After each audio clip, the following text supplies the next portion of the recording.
Well, good afternoon, good morning, or good evening, depending upon where you are in the world, and welcome to today's DevOps.com webinar. I'm Charlene O'Hanlon, moderator for today's event, and I welcome you. We have a great webinar on tap, as always, but before we get started, we do have a few housekeeping items we need to go over. First of all, today's event is being recorded, so if you miss any or all of the event, you will have the opportunity to access it later on demand. And we are taking questions from the audience. So if at any time during today's presentation you have a question for either of our speakers, please don't wait, don't hesitate. Just use your GoToWebinar control panel and submit your questions, and we'll try to get to as many as we can near the end of today's webinar.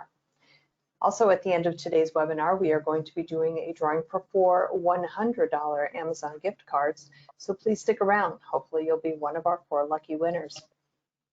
All right, with that, let's go ahead and kick off today's webinar, which is running stateful applications on OpenShift need a cloud-native storage stack.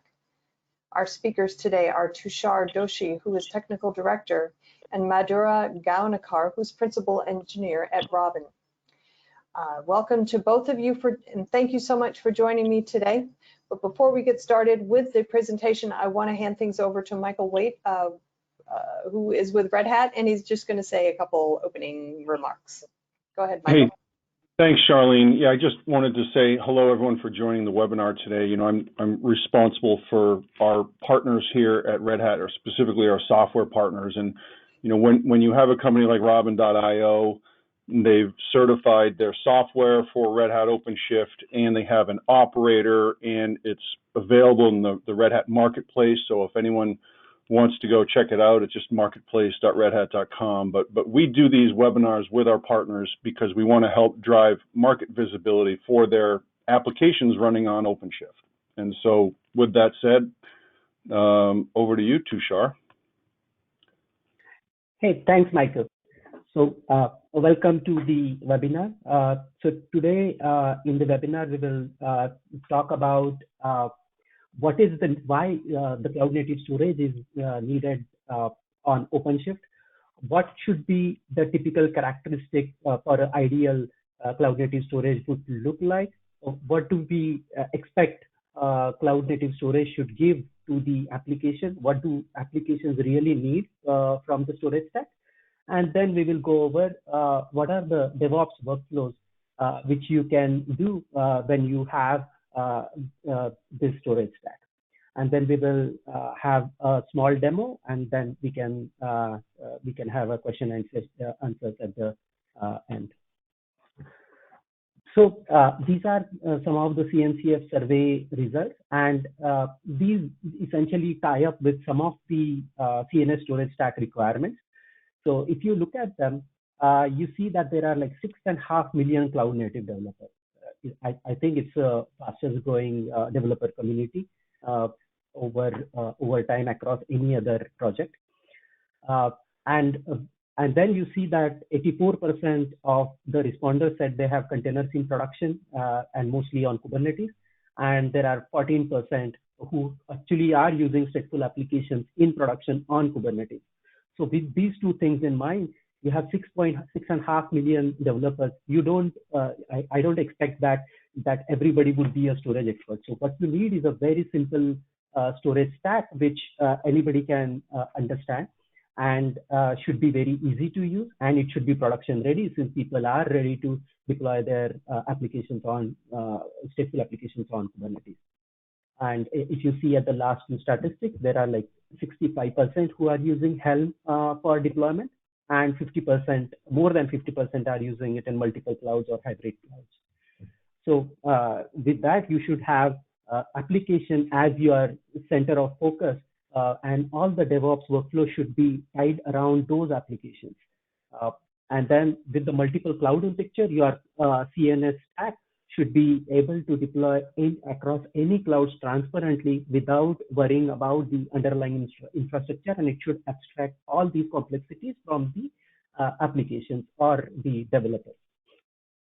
And if you look at the right side, the chart says that why people are going for these cloud native technologies, right? Be it Kubernetes or Prometheus and so on. The deployment time reduction, the scalability, availability, cloud portability, and so on, right? So for stateless application, Kubernetes is providing all these features beautifully. But for stateful applications, now Kubernetes has to integrate with somebody else, and which becomes a cloud native storage stack. So that stack should ensure that all these highlights and the benefits which are provided by Kubernetes are still valid when you are deploying stateful application on Kubernetes. Now let's go to the next slide. So what are these cloud native applications? What are the typical characteristics that are important in this Kubernetes ecosystem? So if you see that it should be independent of underlying infrastructure. For a minute, let's only talk about stateless applications, which don't need any storage. So what they require from the underlying infrastructure is CPU, memory, and network, right? So if your pod goes down or if your host goes down, they will just start on other node and they don't have any state to carry along with them. So that works perfectly well. They are highly elastic. That means they can be scaled up very fast, they can be scaled down very fast, and it should be in matter of seconds. And they are resilient to failures. As I said, if the pod goes down or host goes down, they will automatically fail. Now let's go back and talk about them. Talk about stateful applications in the same scenario. So these cloud native applications also need storage. So now cloud native applications also include databases, message queues, and your big data applications. So it becomes important that they would have similar characteristics as their stateless counterparts. So when you say it should be independent of underlying infrastructure, now these applications require some kind of characteristic. They require a media, say it could be hard disk, it could be SSD, it could be NVMe. The storage could be locally attached, it could be remotely attached, or they could be running on-premises or cloud. And the characteristic of storage across these two are different, right? So your storage stack should abstract all these complexity and give what application needs, and which would, in most of the cases, is the best performance without losing any availability. And it should be highly elastic. So it should go up and down. That means your storage stack should be capable of giving out volumes or removing volumes, and there could be more. There would be a lot of containers or a lot of requests for creating volumes, deleting volumes. Your storage stack should handle it. But as their stateless counterparts, that's not enough. So here it might so happen that as your pod is writing the data on your volume, the volume might become full. So you should be able to transparently also grow the volume or provide a capability to growing this volume. Or if you are underlying, say you are using EBS disk, it's almost becoming full. So your storage stack should automatically call your EC2 AWS APIs and should be able to grow the disk capacity so your application does not incur any downtime. And it should be resilient to failure. So we had pod going down, host going down, but with the stateful applications, you should also worry about disk going down or disk failing and all those kind of storage situation, or the disk not being accessible, right? So if say your pod is running on node 1 and your storage is coming from node 2, so even if the node 2 goes down, node 1 will have downtime. So those kind of scenarios is something that storage stack should take care of. So being said, as I said, the Kubernetes is very beautifully built. When you are talking about stateless applications, where you need scaling or you need self-healing, upgrade, patching, and so on. But when it comes to stateful applications, there are still problems that needs to be solved. As we said, that data should always be available, no matter if a pod fails, disk fail, or the server fails. The next point is now with the changing ecosystem, the DevOps team is responsible for managing these Kubernetes clusters. Now the DevOps team knows their Kubernetes deployment very well. They know their applications very well, but that's where their knowledge ends, right? And storage is a very deep domain, and you need experts to manage that. Now you don't want every member of your team to be storage expert. So with that in mind, you need a storage stack which is being self-managed and gives out interfaces which are very easy for application developer to consume. Now the third point is about the app performance. You want a predictable app performance for your applications. So say your Cassandra is running in your data center. On day 1, it is getting say X transactions per second. And day two, what happened is somebody provisioned a new volume, and it somehow landed up on the same disk where the Cassandra volume was running. So now what you will see is degradation in Cassandra performance. So that's the noisy neighbor problem. So your storage stack should give way to have a predictable app performance. And then there comes a stateful application. There is data, and the data has gravity. And now and then it needs protection, it needs compliance, it needs security. All of these things needs to be taken care of your storage stack, and it should provide easy workflows for backing up the data or recovering from a user mistake or a system failures and so on. And considering what we talked about the second, that your DevOps team may not be storage experts. So that essentially means that they need some kind of a monitoring where they should know that how your storage stack is performing. If there is a disk is about to fail, depending on its characteristics, it should be able to get alerts and actionable input, which DevOps team can work on. So those are some of the things which are required when you are deploying stateful applications on Kubernetes. So let's talk about then what should that ideal CNS stack should look like. First and foremost, that data should always be available, right? So whether it's a disk, node, or a rack failure, application should always have access to the data, and all the replication or making copies should be left to the storage stack. One typical example for that is, as I mentioned here, is the disk movement in cloud. Say you have a EBS disk attached to a node 1. Now, if your node fails, so now since cloud storage essentially is like a SAN where this EBS disk can be attached to a different Kubernetes node and data could still be made accessible. So in that case, your storage stack should transparently move the disk around so that your application doesn't face any downtime. And it should have a rapid recovery. So in case of stateful sets, when the node goes down, what happens is Kubernetes takes quite a long time before it can start another stateful set pod. So your storage stack should be intelligent enough, since it has a knowledge of node going down, it should be able to move the pods and bring up alternate pods at the right location, or at least should help in rapid recovery. And it should be application centric, right? So as we discussed, that what is important is application getting right amount of storage with right set of requirements. So your storage should talk the application language and not the underlying storage language. So say my application. So we were talking to this CDN vendor, and what they were saying is we want a dedicated disk no matter what. We don't want any other volume to be coming from the same disk. So with that in picture, so if you have say 1 terabyte volume and your CDN application is asking for 500 GB of data. So even if you have 500 GB available on that disk, you should not allocate to somebody else, because they want guaranteed IOPS, which is given by the underlying media. So your storage stack should be capable of providing those kind of volumes. The other case is about storage compute affinity. So say your pod is running on node 1 and your EBS disk is attached to node 2. So whenever you do any IO, it will go to node 1 where the pod 1 is running. Pod 1 will needs to talk to node 2 and then access the storage. So that is not performant. So what your application wants is, wherever the pod is running, the storage should be attached to the same node, or it should be allocated from the disk attached to the same node. So application should be able to specify these kind of constraints while requesting for storage. Then it should provide encryption for security and replication for high availability. And this replication, you should be able to say, I want say AZ level fault domain. So essentially, I want 1 copy in AZ1, 1 copy in AZ2, and 1 copy in availability zone 3.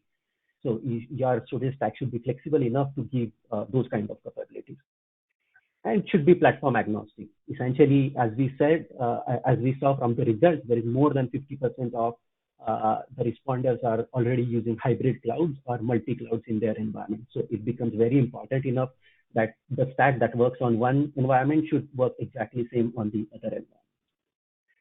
And since it should be API driven and self-managed so that it works well with the ecosystem that is around it. So that essentially means that it should be CSI compliant so that it works with the persistent volume claim, and it should have integration with, say, Prometheus, so that all your storage metrics, the performance metrics are pushed to the Prometheus so that there can be a actionable input taken by DevOps team. And it should be agile. So it should handle addition of new nodes, removal of nodes, addition of new storage, removal of storage, and so on. It should also be able to handle whether the disk is locally attached. So say you go on premises and the disks are attached to your host. So it should be able to handle that, as well as it should be able to handle the remote disk. So if the storage is coming from SAN, or in the cloud, it's coming from the cloud disk like EBS or GCP disk and so on. So those are the characteristics that you need from a production-ready CNS stack. So with that, let me introduce you to Robin Cloud Native Storage. So whatever characteristics we talked about, that all of them are available as part of Robin Cloud Native Storage offering. It works on any infrastructure, be it bare metal, VM, or any cloud, any Kubernetes, whether it's a K8s, OpenShift, Anthos, or other Kubernetes flavors. And you can deploy any kind of app, considering that app would have a differing set of requirements. It should be able to handle all of those. And since we have experience with deploying big data apps and other messaging services, we know what application really needs. So we have specified all those tunables in our storage stack. So you can see the sample set of customers and the deployments that we have. And some of the analyst mentions are here. So let me move on. So what when we looked at, what we realized is just when you are talking about application deployed in Kubernetes, it's just not the storage that we should care about. It should be the whole application. So it should be a config map, it should be secret, it should be a persistent volume claims or pods and shipment services. So you can think of it as an analogy. So if you are worked in VMware environment, say I want to move a VM from one data center to say another data center for my DR purposes. So what will I do? I will get the VMDK file and copy it into other data store. But is that enough for bringing the VM? No. What you need is you also need a VMX file, which is a config file where there is a mention of how much CPU, how much memory, how much network is this VM need. So you need to copy this VMX file into other nodes. You have to customize it because it will have the data store name, which is specific to this. So you need to customize it, and then only you can bring that VM on the other side. So you can correlate it to the Kubernetes stateful application. So just copying the PVC data is not enough. What you need is also the configuration that is associated with that application. You need what are the pod requirements, what is the CPU memory, all the or the config maps, right? Secrets, wherever the configuration is stored. So that's why when we talk about application, we talk about this. And then Robin allows you to register this as an application. So it can be as simple as Robin app register, application name, you give a health chart name or an operator name, or you can even set selector. So from that point on, Robin will start tracking all the objects which are part of these applications, right? And this does not need to be a single Helm chart or a single operator. It can be a combination of all this. So I can say, I have a front end and back end. I want to group them as a single application. So I can say -Helm MySQL and -Helm my Nginx, right? So that way, Robin will manage data, metadata, as well as the configuration for an application. Robin provides application consistent snapshot. So what are the use cases for these snapshots? So it should be able to, so when user makes an error, so say you delete a table from your database, you should be able to recover from that problem. Or you are trying to do upgrade, but your upgrade fails in meantime. So now you need to go back to your working copy. Or for compliance or security reasons, you might need point-in-time versions for the app. So What Robin provides, just a single command to take a snapshot. So here you are talking about Robin snapshot, this application and a snapshot. So here we will capture application data as well as the metadata and the configuration together. So when you are rolling back it as a package. Now, why do you need to roll back as a single package? What if you don't take this config map or secret as part of your snapshot? So consider a MySQL database which is deployed and the password is stored in a secret, right? You take a snapshot at say time t1. Now somebody changes the password. So the secret is updated at time t2. Now, if you roll back to a copy at t1, and if you don't roll back the secret contents where the password is stored, then what is going to happen is you have a stale password, or you have a newer password, but the stale database. So your database won't recognize the password that you have. So it is very important that you make a copy of the whole configuration along with your data. And it is very fast because we use redirect on write. So it's essentially a metadata operation when Robin takes a snapshot, and it's a very space efficient. It will only capture the changes that have been done after the snapshot is taken. And similarly, now these snapshots can be used for multiple purposes, and one of the purposes is application consistent backups.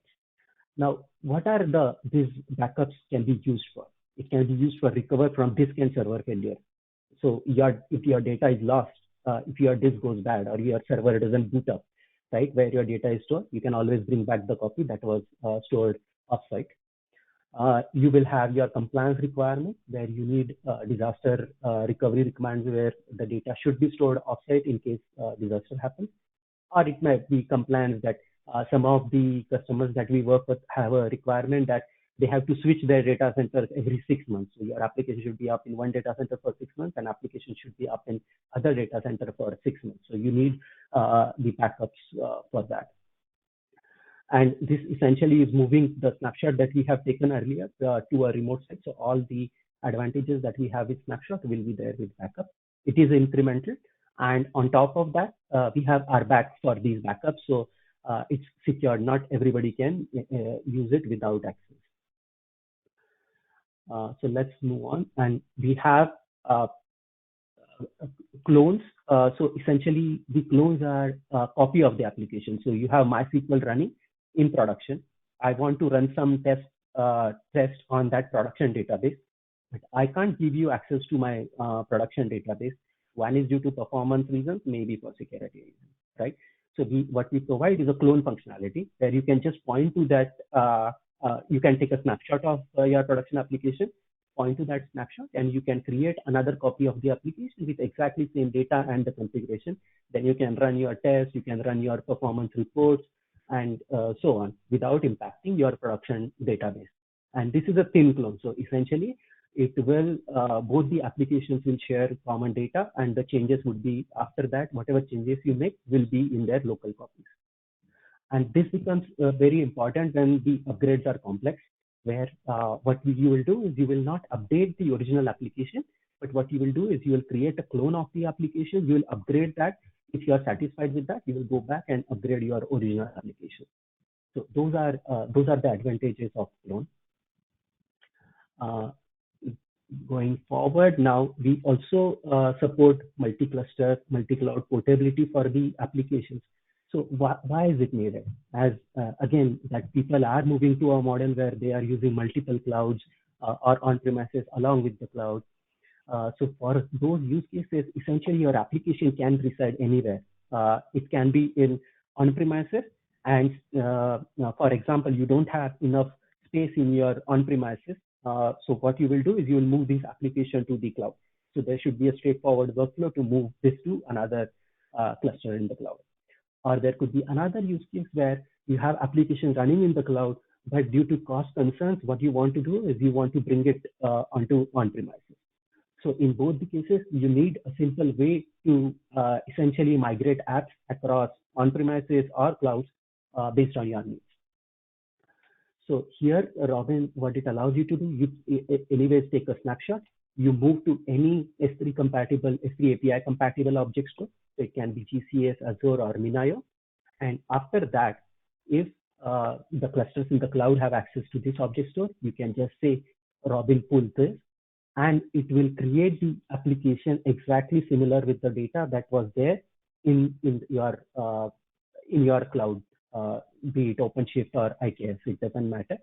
So essentially what we have done here is we have taken a backup of the application and moved it into the cloud. So that way you can just move the application as per your will, based on your needs. Now all these snapshot and backups can be taken in a scheduled manner as well. You can set up a schedule for them that I want to take, say, every week, every day I want to take a snapshot, or every week I want to take a backup, and so on. So with that, let's look at the demo of these workflows in practice using Robin Cloud Native Storage.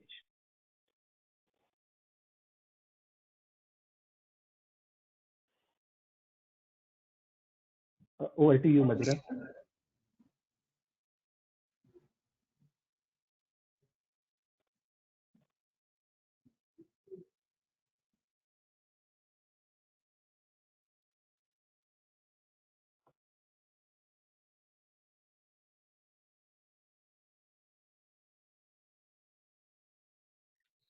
Hello, thank you, Tushar. I'm Madhura Gavnikar, Principal Engineer at Robin.io. In today's demo, I'm going to show you how we can use Robin storage for Helm apps and thereon use Robin's data management capabilities. So in a stepwise, what I'll show you is I'll deploy Postgres Helm chart, then snapshot that database, create a clone out of that Postgres DB, back it up that particular snapshot from step 2 onto the cloud, and then port the DB to altogether a different cloud. So before we begin, let's see how we can install Robin. This is a container platform from Red Hat OpenShift, and I have logged into the console of it. So click on Operator Hub and type in Robin. We'll see here two Robin operators, one from Marketplace and one from Certified Registry. Based on your preference, click on the operator, and from there it will take you towards the Red Hat Marketplace. Here you can see there are different pricing options available. You can pick any as per your requirement. So further to that, once you have an operator installed, what we'll do is create a Robin cluster. So let's go and create a Robin cluster. Here you can see there are different options that you can select from. Like Kubernetes provider, by default is OpenShift. Host type, we can pick up according to our cluster. I have AWS cluster, so I will pick up EC2. Then let's take a YAML. So whatever options we have selected from form view are reflected here. Now Robin also supports other attributes that you can use. For example, to avail Robin's disk management capabilities, you need to provide AWS secret and AWS access key. So what we ask you to do is create a KTS secret and add it here under options like this. So AWS secret is basically the name of this that holds my secret key and access key, and I have added it to cloud credential secret. Robin will use this and to query the APIs from AWS. Simply go ahead and say create, and this will create an OpenShift Robin cluster. So this is my OpenShift AWS cluster. I think we lost the audio altogether. I have 3 worker nodes and 3 master nodes. Using the node selector, I've installed Robin on some of the nodes. Let's see here. Get Robin clusters. Will show you that Robin is installed. So Robin.io is the namespace in which I have installed this cluster. Let's look at the storage class that are being present. So here we see there are 2 storage classes. One is GP2, which is the default storage class, of AWS. It creates EBS volumes. And as we have installed Robin, we have another Robin storage class. So what this storage class is, very basic storage class, which creates a PVC with no replication factor or so. But if you want to make use of advanced capabilities, Robin also provides that. So simply, if you get into any of the Robin pod and go inside of Robin current examples, you'll see we have listed here some of the YAMLs and storage class examples. So let's get one of it. So in Robin, what you can do is you can set replication factor, compression, block size, all domains. So when I say replication factor, it can be set to 2 or 3, and depending on that, Robin storage will be 2-way replicated or 3-way replicated. Similarly, for domain, you can say disk, host, or rack, and according to that, you will have replications set across different disks or hosts or rack. We also support CHA-20, AS256, and AS128 encryption. And for compression, we have LZ4. So let's go ahead and begin the demo, and let's create a PostgreSQL chart. So for this demo, I'll be using IBM repository Helm chart. So let's see here whether I've added. Yes, I have added IBM community repository. So these are some of the options that I've set while creating a Helm chart. For my convenience, I've set some password for the PostgreSQL. And very important point to note here is the storage class. I have used Robin storage class. If you don't use this, then you won't be able to avail the data management capabilities provided by Robin. So let's go and see whether our Helm chart is up. Yes, kubectl get PVC, and we'll see that a data movies PostgreSQL 0 PVC is being created using the storage class Robin. Let's see what has happened to the pod. Okay, so PostgreSQL pod is up and running. For the next thing, let's go and create a database into the cluster. So for that, what we need to do is exec into the pod.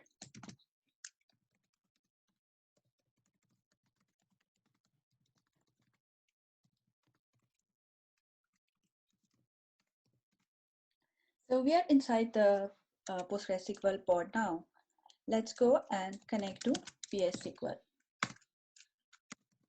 We had set the password for the convenience.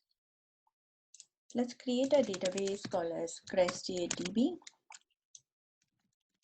Let's connect to that DB. And let me create a table, very small table.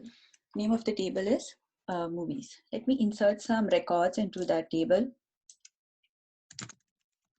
So I've inserted close to 9 records on the table. These are just a sample database records these are sample movies that I've taken from IMDb with different genres like drama, comedy. So we have altogether 9 records in our cluster. So let's go ahead and see what has happened to this chart from Robin's side. We'll do Robin app list, and you will see that the Helm chart that was created using Robin storage class is being auto-discovered and added to Robin database. So from here on, you'll be able to use the advanced capabilities of Robin. Let's start by creating a snapshot. We are creating a snapshot of the app movies, and I'm just giving it a name as map movies for our convenience, just so that we know there are altogether 9 records in our database. So snapshot here is basically a point-in-time checkpoint of your app. It captures metadata, configurations that are part of your Helm chart. So what do I mean by this, right? It will make sure to capture PVCs, your config maps, your secrets, labels, pods, stateful sets, services, so on and so forth. So our snapshot creation has completed. Let's see.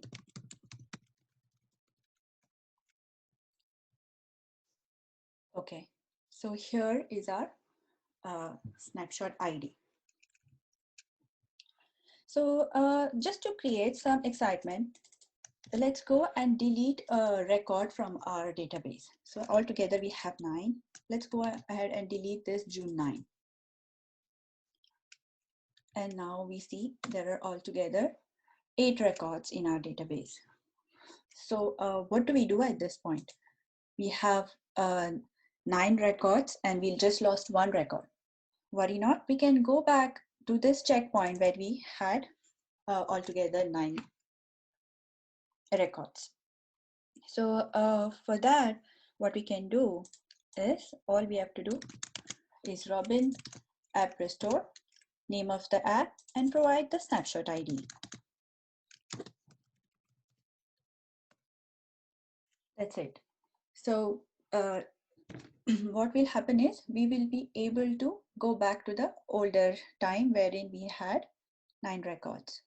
So remember, when we are saying we are taking a snapshot of an app, currently in our example, we had just one PVC. If in case our app had multiple PVCs, our snapshot would have taken care of all those 3 PVCs. You do not have to individually go and take snapshot of each PVC that is part of your app. But at Robin, we take a holistic view of entire app. So all your PVCs will get snapshotted. So also in terms of restore here, when we are saying restore, it will also restore all the PVCs that if you had in your cluster. So what happens during this time when we are restoring an app is that it will delete the pod and create a pod with the same PVC that we had earlier with the checkpoint we had taken with the snapshot. So let's see what is happening now, right? Here, get pod. So what is happening at this point is it has going back in point in time and recreating the pod with the earlier checkpoint. So we can see here that this pod is initializing, pending state, and now it's going into running state. So our restore is almost completed and we have a pod up and running. So we'll see what will happen to our pod, right? Let's go back and see what has happened. So remember, we had taken a checkpoint when we had 9 records and then we deleted one of the record. So now when we go back, we should be able to see all those 9 records. So let's connect first to SQL. And then we had created a DB called as test DB. Let's see how many records are present now. Nice, 9, right? So we have been able to successfully go back to earlier checkpoint. Let's go further and see some other capabilities that Robin supports, right? So let me clear the screen.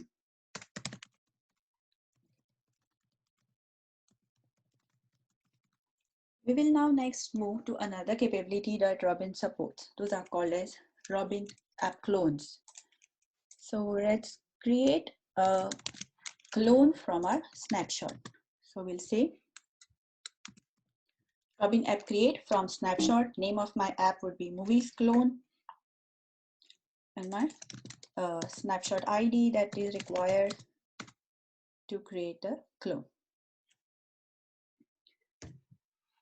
So when I say I'm creating a clone, what am I actually doing is I'm replicating my application. So consider an environment in which you have production and test dev. You can create a clone of your production app by clone, I mean a replica of your app. And now suppose you have to run some database reports. You can run it on that dev application without affecting the performance of your production app. Say, suppose you have to make some data validations, or you have some patch that you need to apply. So all you have to do is take a snapshot, create a clone out of it, apply the patch on that snapshot, patch on that clone, see if everything works. And yes, if it works, you can very well apply that patch on your production environment.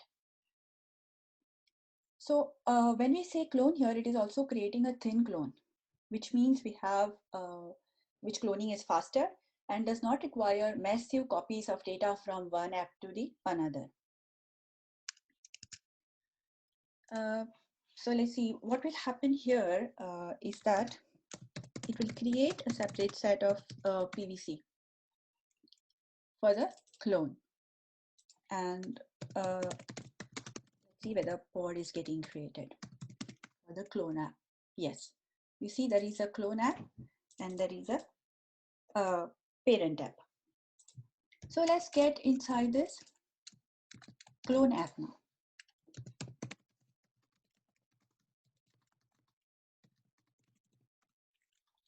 So now we are inside the clone app, and we know that we had added 9 records in our parent app. So now we should be able to see those all records in our cloned app. Let's connect to the database that we had created in our parent app, which was called as testdb. And let's see how many records are in that table. Nice, 9 records. So this is my parent app where we had 9 records. I cloned an application, and now I have 9 records in my cloned application. Nice, isn't it? So what all other capabilities does a snapshot provide, right? Now let's move on further and create a backup of our clone. So to create a backup, what we first require is a repository. I have already added a repository in my Robin. So what do I mean by repository? Is like we need an object store, maybe S3 or GCP's GCS, Azure Blob Storage. So what we say is we add that blob store into Robin. So we create a repo out of it and provide the path to that repo. So for my use, I say S3 is my bucket and the path to that bucket. And we need to give certain permissions. We have to create a JSON file with access key and secret key and provide it while creating a repo. Next, what we have to do is attach a repo to our app. So if you remember, name of my app was movies. So what now I have to do is attach my app to the repo. So what actually I'm telling is use my PGSQL backup repo to store the segments of data for my app movies. Next, let's create a backup.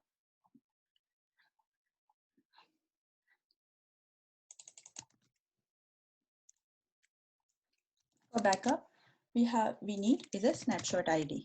So let's do Robin snapshot list.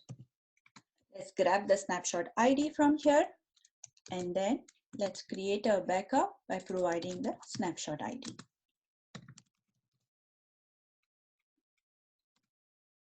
Okay. So what is happening now is consider a multi-cloud portability for your applications. May it be on-prem, may it be AWS or GCP. In our example, I have shown AWS, and so what we'll currently do is we have a snapshot that was created, and currently we are pushing that data into this cloud storage bucket.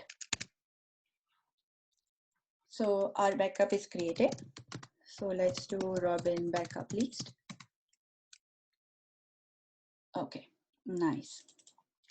Now what do we do with this backup? For the purpose of this demo, I have created another cluster on GCP. Let me show you that cluster.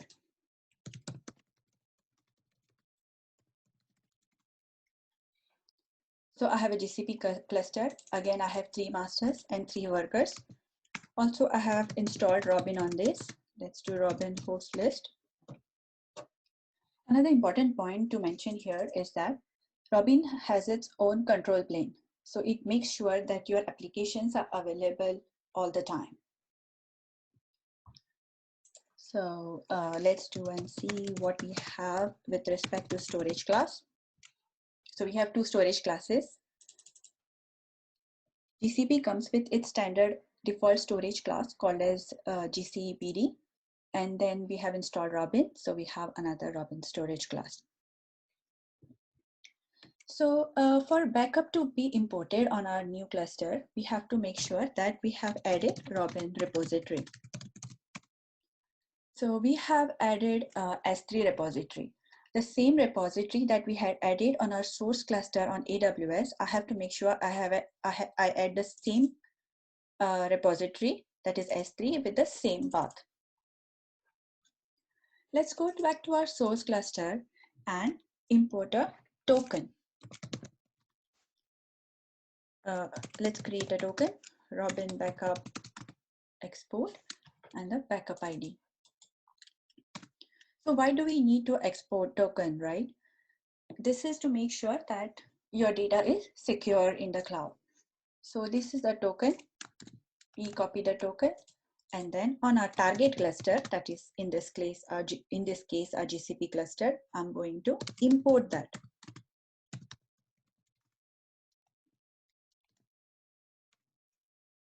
Okay, so this is what all I did is I took the token and I used that token here to import the backup.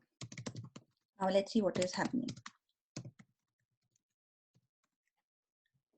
Okay, our backup is imported in the state. You can see the state here.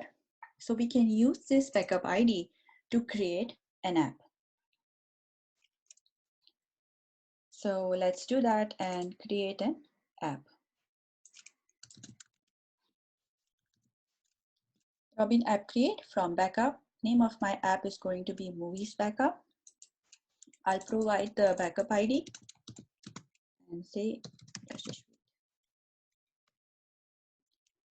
so remember what will happen here is that we are going to import entire application that we had created on our source cluster onto our target cluster.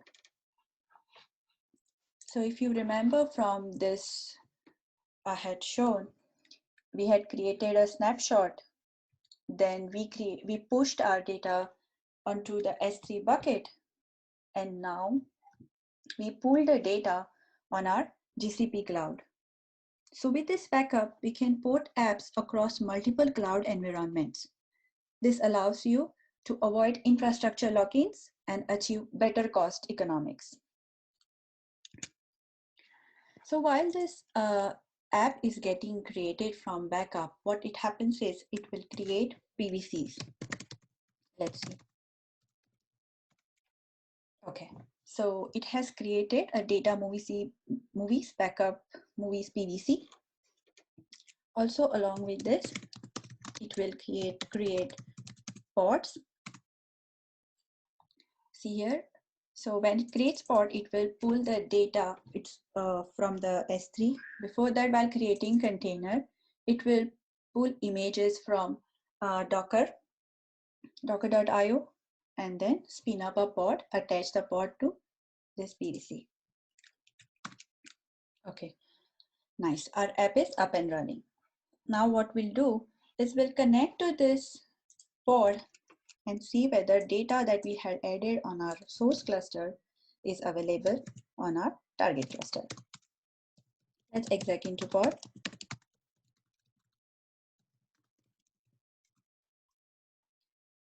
After this, as we have seen earlier, what we'll have to do is connect to our DB. So if you remember, we had created a test DB on our source cluster. So we have to make sure that we can access that database here. Oh yes. So our database exists. Now let's see if our table exists and all the records that we had inserted. Awesome. So now we see we have all the 9 records that were there on our parent app available on our target cluster.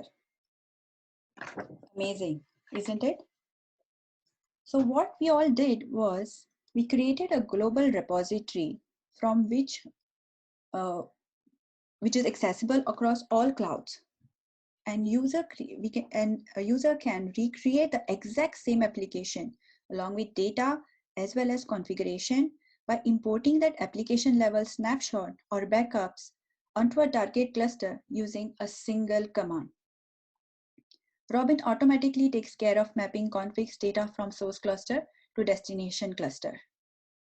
Pretty amazing, isn't it?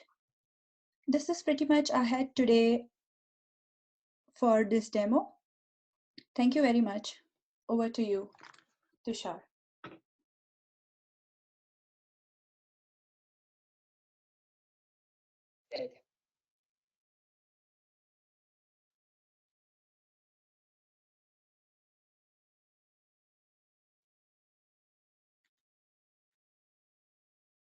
Okay, thanks, Madhura, for the wonderful demo. So I will just have a concluding slide, which I think we talked about what are the features are required. So Robin provides all those guarantees regarding persistency, availability, recovery, performance, and so on. And it can be deployed across any Kubernetes cluster on any OpenShift, whether it's running on AWS, GCP, or on-premises, or any other Kubernetes flavor. So with that, you can use it. You can deploy it from the Red Hat Marketplace on any of your existing OpenShift clusters, or you can download for other Kubernetes flavors. You can download from get.robin.io. Documentation would be at docs.robin.io, and in case you have any questions or need for support, you can always ping us on slack.robin.io. With that, I will open it for any questions that you may have. All right, great. We do have some time for questions. So if you do have a question for either Tushar or Madhura, please go ahead and use your GoToWebinar control panel and submit your questions. Let's go ahead and dive right into the ones we've gotten so far. Let's see. First question here. I don't know if I can get to, there we go. Okay, CSI itself provides snapshot capability. Does Robin support that? And what advantage does Robin have over that? Let me take that question. So CSI gives you the PVC-based snapshot, but your application might have more than one. So what you need is a snapshot which comprises of multiple PVCs, which essentially you can call it as a consistent volume group, which should have a set of PVCs, and we should be able to take the snapshot. And as we talked throughout this demo, that just taking the PVC snapshot is not enough for your app to come up. And so you need the whole config map secret and all that snapshot as part of the picture. So, after saying that we also support PVC-based snapshot, and user should be able to take the PVC snapshot as they do for other CSIs. All right, great. Okay, next question here. Let's see. How much additional space does Robin's snapshots take? Can they be scheduled? I can take that. So Robin takes additional 40% of your volume size, but this is a default parameter. However, there is a configurable parameter you can use and set the percentage accordingly. With respect to snapshot schedule, there was an add-on question. I see that with respect to snapshot schedules, we do support it. In Robin, there is an app-level command called as Robin app snapshot schedule, which takes app name and a JSON file wherein you can say at what frequency you would like to have your snapshots taken. Also, you can specify retention policy saying that, oh, please retain last 3 snapshots or last 4 snapshots. So yes, we do support snapshot scheduling. All right, great. I think we have time for one or two more questions here. How does Robin provision disks in the cloud? I can take that one too. So for Robin, what we do is at the time of Robin CR, we ask user if they want to provide X3 secret key for AWS, or if suppose they're using it on Azure, they have to provide a tenant ID, app ID, and subscription ID. And using this, like you don't have to give it in a plain text, but you can create a secret and provide that secret to the Robin CR. And using that, Robin will call cloud APIs and can provision this and then add them to Robin storage. However, if you already have this attached to your cluster, Robin will auto detect those and add it to the Robin cluster. Excellent, excellent. Okay, here's another one for you. What sort of monitoring and reporting capabilities does Robin provide? Okay, let me take that question. So Robin has a tool called Sherlock, which essentially gives you app to spindle ratio and all the performance characteristics, and also all the metrics related to persistent volumes regarding the storage stack, the IO latencies, and so on, are exported to Prometheus. So it essentially is exposing the Prometheus endpoint, which can be scraped by Prometheus to get those metrics. And we have Grafana dashboards where you can view these statistics per volume or per application and so on. Okay. All right. I think we have time for one more question here. Is there an API we can use to integrate with third-party APM type tools? So I'm not sure what kind of integration, but as I said, that we export all these metrics via Prometheus. So if the APM tool can call the endpoint directly, it should be able to get all those metrics, and we have enough labels put in each of these metrics to identify a pod or a application, and you can group them together. All right, great. Well, we are about 3 minutes to the top of the hour, so unfortunately that is all the time that we have for question and answer period. But we did actually get a lot of questions in, and so if we didn't get to your question, I apologize, but please know that the folks at Robin and Red Hat Marketplace will be getting a copy of all of the questions that came in, and I'm sure somebody from their organization will be more than happy to follow up with you offline to get your question answered. Also, a quick reminder that today's event has been recorded, so if you missed any or all of the event, or if you just want to watch it again, you'll have the opportunity to do so. Following today's webinar, we will be sending out an email that contains a link to access the webinar on demand. And the webinar is also going to be living on the DevOps.com website, so you can go look for it there as well.